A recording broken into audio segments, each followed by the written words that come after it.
Hello students, आज का हमारा टॉपिक रहेगा हायर परचेज सिस्टम। ये जो टॉपिक है ये हमारा रिलेटेड है बीकॉम प्रोग्राम प्लस ऑनर्स दोनों के लिए। तो आज हम सबसे पहले इसका इंट्रोडक्शन क्लियर करेंगे, what is hire purchase system, and बात करेंगे कि how we record transaction under this system.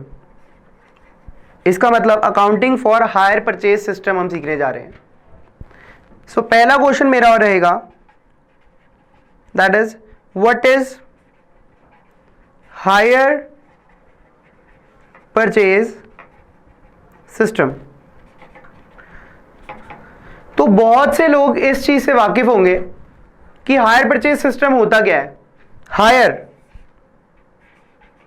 किराए पर लेना, परचेज अभी आपने किराए पर लिया, लेकिन आपकी इंटेंशन क्या है, आप उसको खरीद लें, ठीक है। तो हायर परचेज का मतलब क्या हुआ है, यूजुअली ये बहुत रूटीन ट्रांजैक्शंस में आ गया है, आजकल बहुत पॉपुलर है।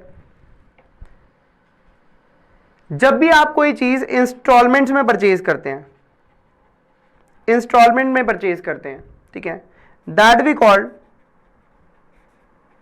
हायर परचेज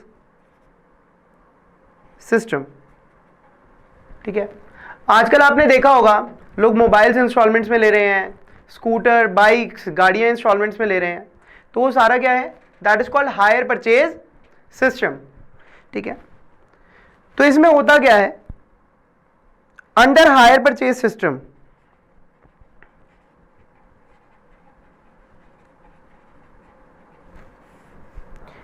मैं एक मिस्टर ए, ठीक है, दिस इज मी,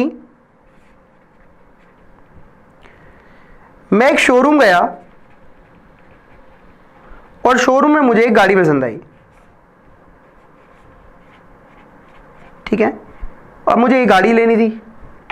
मैंने कहा भाई फटाफट बताओ इसका कैश प्राइस कितना है, इसका प्राइस कितना है गाड़ी का।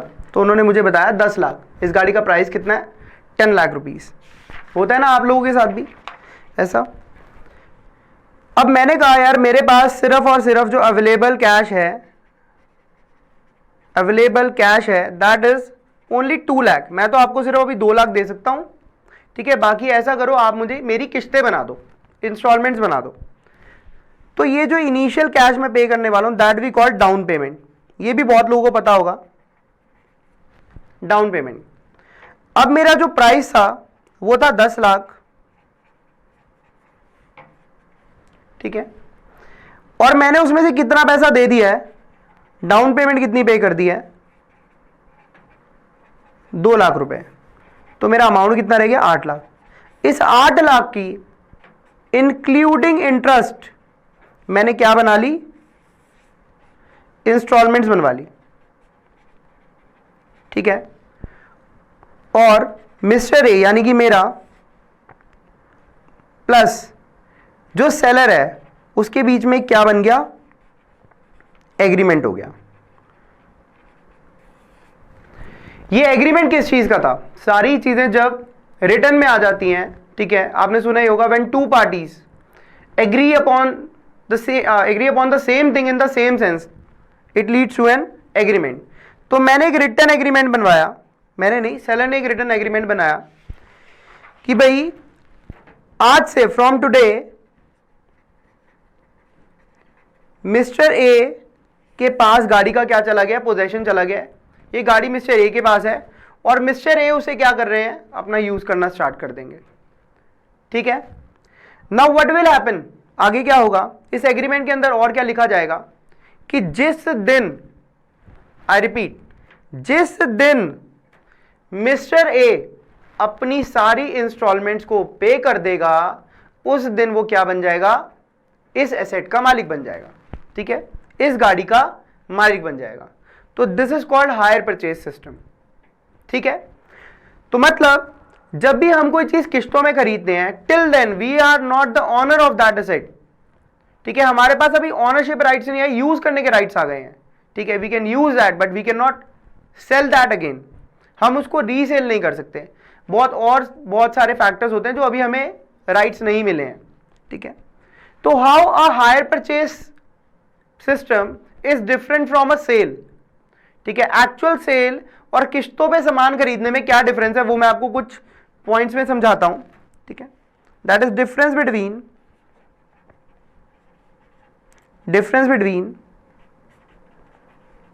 Higher purchase sale under hire purchase system and actual sale, इन दोनों में डिफरेंस क्या है?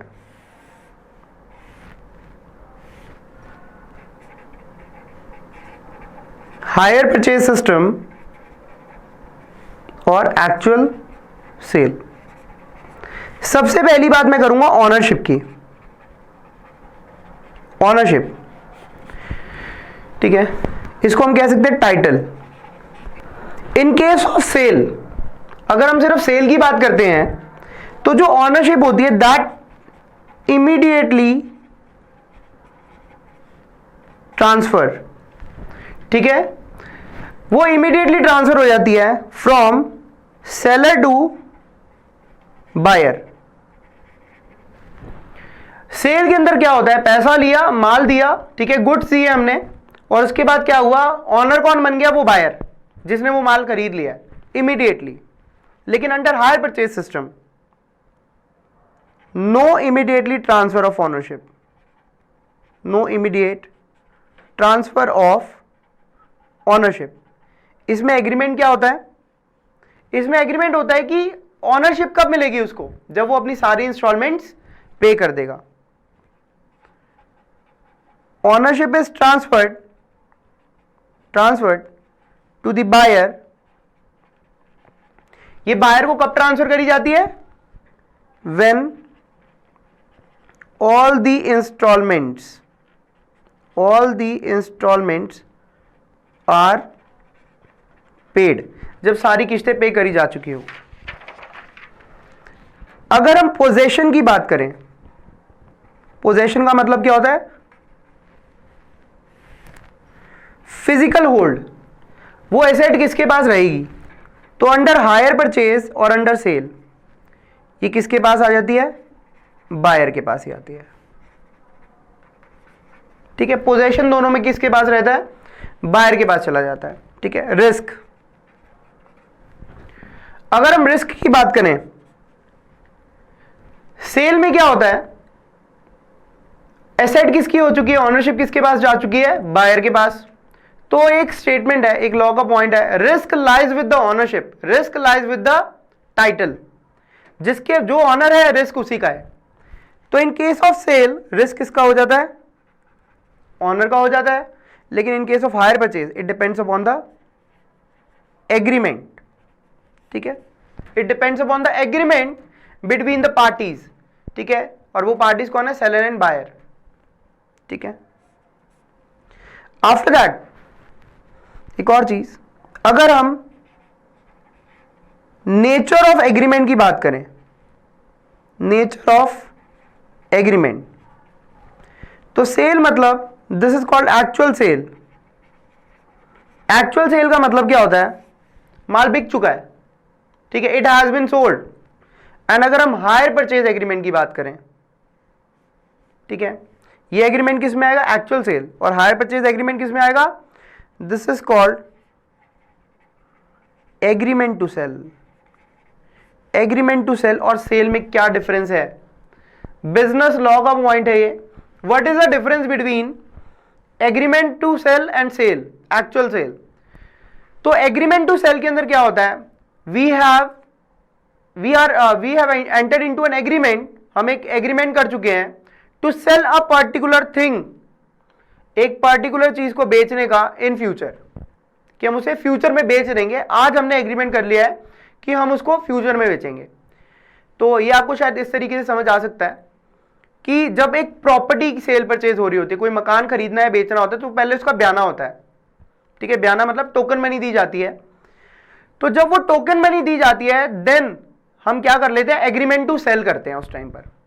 और उसमें क्या लिखा होता है कि जब बाकी का पैसा भी आ जाएगा तो ये जो प्रॉपर्टी है इस पर्सन के नाम पर ट्रांसफर कर दी जाएगी। और आज उस टोकन मनी के बेसिस पे हमने क्या कर लिया है, वो एग्रीमेंट कर लिया कि हाँ हम एग्री कर रहे हैं कि इस पर्सन को हम फ्यूचर में वो एसेट ट्रांसफर कर देंगे, वो प्रॉपर्टी ट्रांसफर कर देंगे। तो हायर परचेज भी कुछ इसी तरीके का एग्रीमेंट है। आज सेलर एग्रीमेंट कर रहा है बायर के साथ कि भाई ये एसेट मैं तुझे बेच दूंगा, ट्रांसफर कर दूंगा, कब? जब तू सारी किस्तें पे कर देगा। ठीक है, तो ये कुछ पॉइंट्स है जो मैंने डिस्कस करे, जिससे आपको थोड़ा डिफरेंस पता चल गया होगा हायर परचेज सिस्टम के अंदर और एक्चुअल सेल के अंदर क्या डिफरेंस है। ठीक है, तो ये 3-4 पॉइंट्स हमने डिस्कस करे। अब हम आते हैं next, that is some basic terms in this chapter that you should know. कुछ बेसिक टर्म्स हैं जो हमें पता होनी चाहिए। कुछ चीजें आपको ऑलरेडी पता है, जैसे कि अगर मैं पूछूं what is the cash price of the asset, अगर कोई आपसे कहता है कैश प्राइस क्या होता है, तो सिंपल सी बात, कैश प्राइस का मतलब क्या होता है, अगर आप वो एसेट जो खरीदने गए हैं वो किस्तों में ना खरीद के कैश में खरीदते हैं तो वो आपको कितने की पड़ती है। जैसे मैं वो जो गाड़ी लेने गया था वो उसका कैश प्राइस क्या था, 10 lakh. Next point that is down payment. अब ये डाउन पेमेंट क्या है, जो हम इनिशियल पेमेंट कर रहे हैं। ठीक है, to enter into an agreement of hire purchase, भाई किसी को हम एडवांस पैसा देंगे तभी तो बात आगे बढ़ेगी। तो ये वो एडवांस पैसा है जो हम उसको दे रहे हैं, इनिशियल पेमेंट, जो मैंने याद है 2 लाख रुपए उसको डाउन पेमेंट दी थी, और मेरा प्रिंसिपल अमाउंट कितना बच गया था, बैलेंस अमाउंट कितना बच गया था, 8 lakh. My third term is that is called what is higher purchase price। अब ये हायर परचेज प्राइस क्या होता है, हायर परचेज प्राइस मतलब उस एसेट को अगर आपने कैश प्राइस पे ना खरीद के किस्तों में खरीदा है तो वो आपको कितने की पड़ी। ठीक है, तो बस कैश प्राइस और हायर परचेज प्राइस के अंदर एक छोटे से पॉइंट का फर्क है, दैट इज कॉल्ड इंटरेस्ट। आपने वो कैश नहीं खरीदी, किस्तों में खरीदी है, तो उस पर क्या लगेगा, ब्याज। तो बस जब हम हायर परचेज प्राइस निकालना है तो कैश प्राइस के अंदर क्या ऐड कर देंगे, इंटरेस्ट ऐड कर देंगे। सपोज कि मुझे सेलर कहता है 10 लाख का कैश प्राइस है, लेकिन आप इसको इंस्टॉलमेंट्स में खरीदते हैं तो आपको कितना ब्याज पड़ेगा, 2 लाख एक्स्ट्रा ब्याज पड़ेगा। मतलब मेरा हायर परचेज प्राइस क्या हो गया, दैट इज 12 लाख। इसके बाद अब हम कुछ बेसिक कैलकुलेशन सीखने वाले हैं जो इस पूरे चैप्टर का इंटीग्रल पार्ट है। तो इस पूरे चैप्टर के अंदर अकाउंटिंग तो हमें बहुत अच्छे से आती है, accounting is very easy, debit credit करना है, बेसिक फंडाज हमें आते हैं, तो अकाउंटिंग में इतनी दिक्कतें नहीं आने वाली। दिक्कतें कहाँ आने वाली है, ठीक है, कैलकुलेशंस के अंदर। तो आज मैं वो कैलकुलेशन सिखाने जा रहा हूं आपको, दैट इज कुछ अलग अलग तरह की कैलकुलेशंस हैं जिनकी मैंने अलग अलग कैटेगरीज बना रखी हैं। तो फर्स्ट है type 1, this is the simplest calculation, सबसे सिंपल कैलकुलेशन यही है। इसमें क्या होता है, जो आपको इंफॉर्मेशन गिवन होती है उसके बारे में मैं बताऊंगा और आपने निकालना क्या होता है उसके बारे में बताऊंगा। ठीक है, देखिए इसमें हमें कुछ चीजें गिवन होती हैं, such that cash price of an asset हमें गिवन है 10 लाख रुपए। ठीक है, फिर हमें गिवन है down payment, down payment given है, दैट इज सपोज यहां लिख लेते हैं 20% ऑफ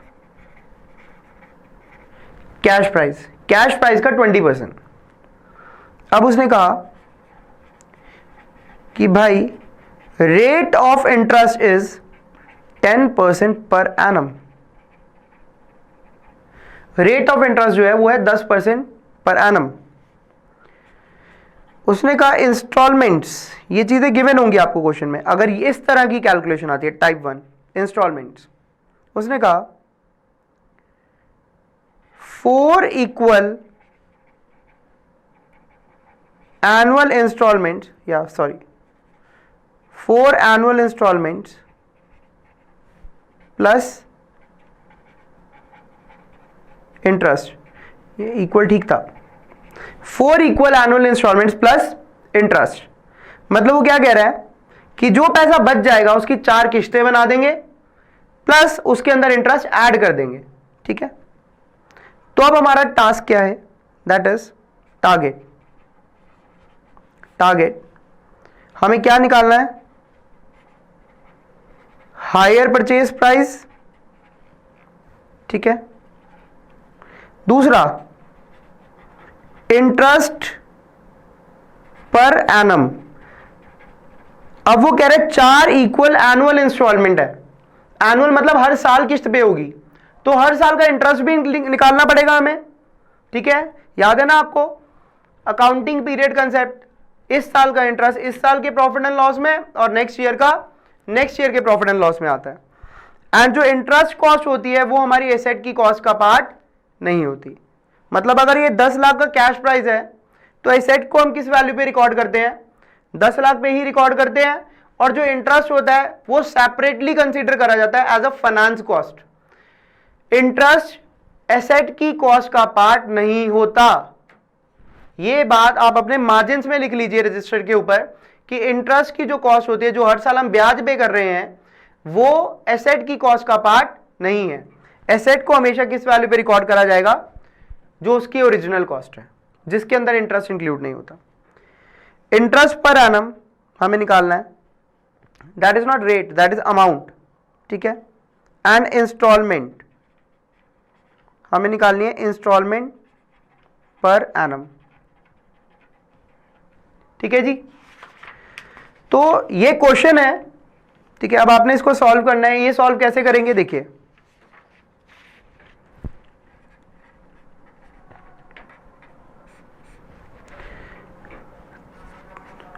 कैलकुलेशन ऑफ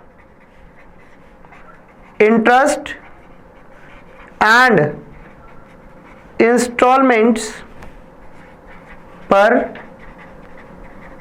एनम। तो सपोज आज जिस दिन मैंने सेट ली थी वो डेट थी 1 जनवरी 2016, तो उसका कैश प्राइस था 10 लाख रुपीस। मैंने उनको डाउन पेमेंट पे कर दी, डीपी डाउन पेमेंट 2 लाख, और मेरा बैलेंस ड्यू रह गया 8 लाख। अब वो कह रहे हैं इस 8 लाख रुपए की 4 किश्तें बना दो, तो कितना हो जाएगा, 8 लाख की 4 किश्तें बनानी आती है आपको, 8 लाख डिवाइडेड बाय 4 कर दिया, 2 लाख। लेकिन ये 2 लाख क्या है, हर साल 2-2 लाख पे करा, तो प्रिंसिपल अमाउंट है ये। आपने प्रिंसिपल की पेमेंट कैसे करनी है, 2-2 लाख रुपए में करनी है। अब क्या होगा, 2016 पूरे साल का क्या लग जाएगा, इंटरेस्ट लग जाएगा।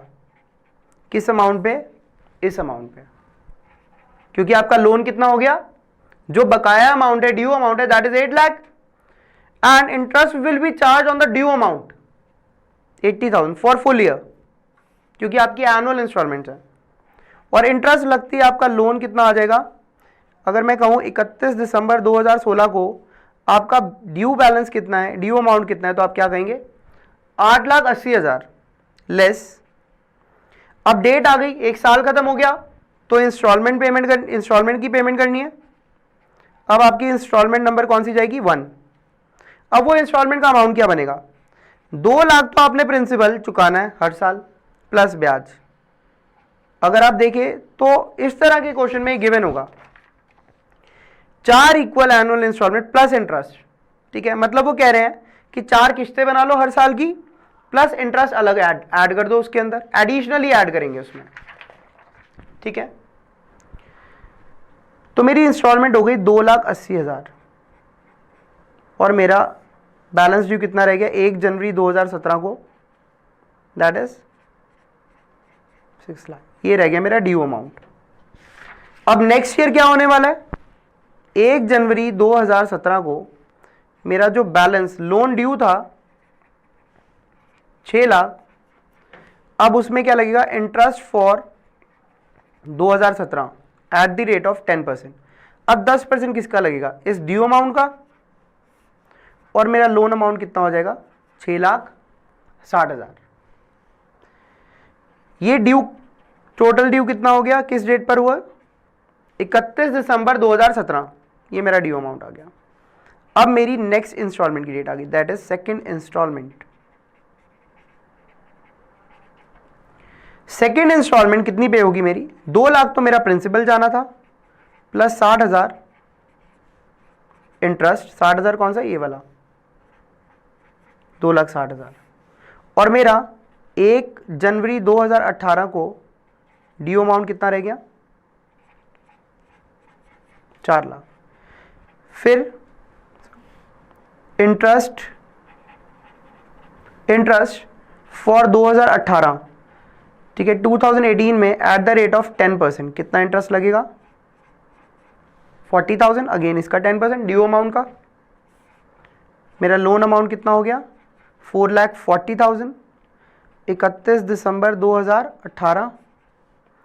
अब मेरी इंस्टॉलमेंट पे होगी, that is installment number 3, annual installment 2,40,000। अब ये 2,40,000 कैसे बना?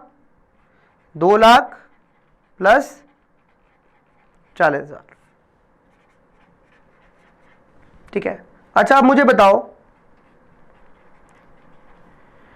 ये मेरा ड्यू अमाउंट था। अब लास्ट ईयर का इंटरेस्ट तो आप बता दो, लास्ट ईयर का इंटरेस्ट कितना हो जाएगा? किसका 10%? इसका 20,000, 2,20,000। अब क्या होगा? 1 जनवरी 2019 को जो मेरा 2,20,000 था, अब मेरी कौन सी इंस्टॉलमेंट जाएगी? 4th instalment 2,20,000। एंड मेरा लोन क्या हो जाएगा? वाइंड अप, खत्म, ठीक है। So this was first type of calculation जो हमें हायर परचेज के अंदर सीखनी है, ठीक है। नेक्स्ट, उसका नाम हमने दिया हुआ टाइप 2, ठीक है।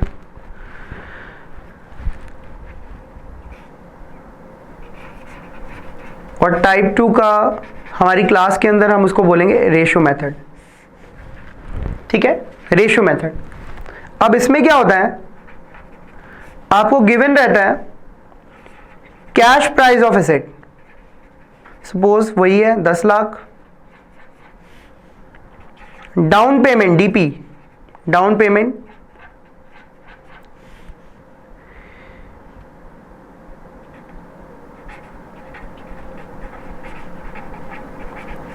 Instalment that is 2 lakh each for 5 annual installments, ठीक है। 2 लाख की किस्तें हैं हमारी, 5 एनुअल इंस्टॉलमेंट। ये तो इंस्टॉलमेंट का टोटल अमाउंट है, इतने की ही जाएगी, हर साल फिक्स है इंस्टॉलमेंट, ठीक है। रेट ऑफ इंटरेस्ट, इस टाइप 2 की पहचान ही क्या है? Rate of interest not given. Question आपको रेट ऑफ इंटरेस्ट नहीं बताता, ठीक है। अब हमारा टारगेट क्या है? हमारा टारगेट है हायर परचेज प्राइस निकालना और इंटरेस्ट निकालना per annum, interest per annum निकालना, अमाउंट, ठीक है। तो कैश प्राइस गिवन है, डाउन पेमेंट गिवन है, इंस्टॉलमेंट्स के अमाउंट गिवन है, रेट ऑफ इंटरेस्ट गिवन नहीं है इसके अंदर। जब रेट ऑफ इंटरेस्ट गिवन नहीं होगा तो ये कौन सा मेथड यूज करेंगे आप? Ratio method. अब देखिए इस तरह के क्वेश्चन को कैसे सॉल्व किया जाता है। Calculation of interest per annum and hire purchase price. तो हायर परचेज प्राइस तो हम कह सकते हैं क्या होता है? Cash price plus interest. और क्या दूसरा भी कोई तरीका है हायर परचेज प्राइस निकालने का? That is hire purchase price को हम कह सकते हैं जो भी अभी तक हमने टोटल अमाउंट पे करा है, that is hire purchase price.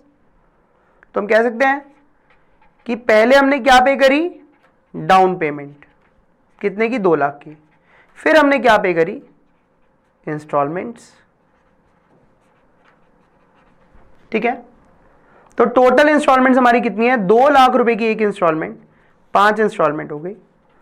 तो हायर परचेज प्राइस हमारा क्या आ गया, 12 लाख। जब हमने किश्तों में कोई एसेट खरीदी तो उसका प्राइस हमें कितना पड़ा, 12 लाख। अच्छा अब मुझे बताइए, अगर मैं आपसे पूछूं कि टोटल इंटरेस्ट मुझे कितना पे करना पड़ा, तो आप कैसे निकालेंगे? हायर परचेज प्राइस में से क्या निकाल देंगे, कैश प्राइस। मतलब आपने उस चीज को किश्तों में खरीदा है तो आपको कितने की पड़ी, 12 लाख की, और अगर आप यही कैश में खरीदते तो कितने की पड़ती, 10 लाख की। सो 2 lakh is the total interest paid.